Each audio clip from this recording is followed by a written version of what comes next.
Hi everyone, my name's Mike, and thanks for tuning in to this week's tech tip. Well, don't you wish you invested into Zoom prior to this COVID-19 crisis?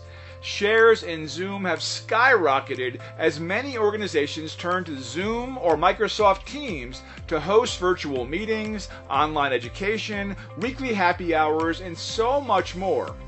Guess who else sees a huge opportunity with Zoom? If you guess cybercriminals, you're correct. Hackers and those looking to wreak havoc during the COVID-19 pandemic are taking advantage of the situation to launch cyber attacks against small to large organizations that are already struggling and in a state of uncertainty. According to trusted IT community experts, there's been a large increase in domain names purchased with the word Zoom in them. Why? Hackers use this as a gateway for malware to gain access to corporate networks. They know that many professionals are working from home, and the strict cybersecurity standards normally found in office networks are no longer present on a home computer or home network. Here are a few tips to protect yourself and your business. 1. Treat your Zoom information like any other sensitive login credentials. Don't share it with anyone via social media, in an email, or on your website for other members of your organization to access. 2. Use a password for all your meetings.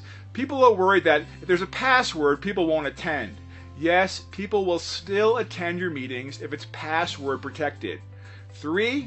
In the advanced settings in Zoom, enable H.323 and SIP encryption. By default, encryption is not set up. 4. Make sure everyone is clicking on the right link. The link should have zoom.us within it. Remember what we said earlier about hackers buying up those domain names. So there you have it. Zoom and Microsoft Teams are great resources, especially during this difficult time where everyone is learning to work from home.